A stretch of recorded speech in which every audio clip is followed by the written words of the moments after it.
let's talk about some of those early warning signs that someone's drinking might be escalating to something that's more dangerous. And again, we're not admonishing people for ever drinking. We're talking about an activity that might be taking away from their life. When it truly starts to become an addiction in the literal sense that they can't get over, what are we looking for? Behavior changes. It could be real subtle. It could be real hard to pick up because people are pretty good at rationalizing, making excuses, covering up for behaviors, doing things privately, quietly.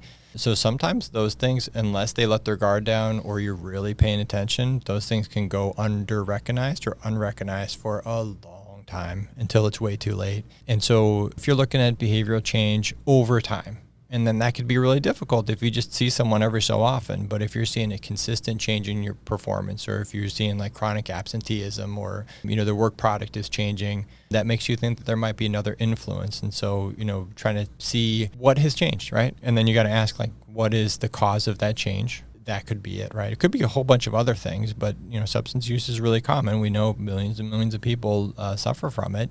There's really not a good hard diagnostic way to do it as like a peer or a friend or a coworker to pick up on that, unless either someone comes up to you and tells you something, or if you notice something and then you want to bring that up with somebody. So if we think we're noticing something in a colleague or a friend, more appropriate term here, a peer, what is your recommendation? What are the best ways you've seen people approach this issue for people that care about those that might be escalating towards addiction? Yeah. Usually when people are suffering with the substance use disorder, they're not super happy about it, or they're embarrassed by it. They're not going to bring it up. Maybe some certain circumstances they might, but in general, they're not going to. And they're going to be really touchy about it, potentially. And so it's really important to use empathy when you're approaching somebody. You can start the conversation with some compassion and a lack of judgment, because I promise you they're already judging themselves. I've noticed you seemed a bit off lately, and I'm here to, if you want to talk, just offer non-specific, just support. And so that can get them thinking, like, maybe, I trust this person, that I can open up a little bit about some difficulties that I've been having. And then I can open dialogue without placing blame. Make sure you emphasize them as a person and a colleague. And so it's best to empathize, when we're talking to most people about a touchy subject. You can normalize seeking help. And so that would be like framing the conversation around resources available to everybody.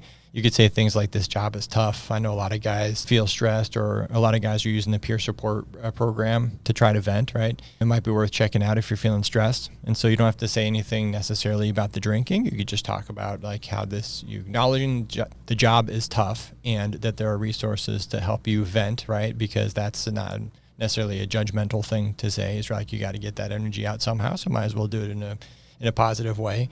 And so you normalize the use of resources because everyone's doing it, and so you don't feel so bad, or you feel like you're the only person that's suffering.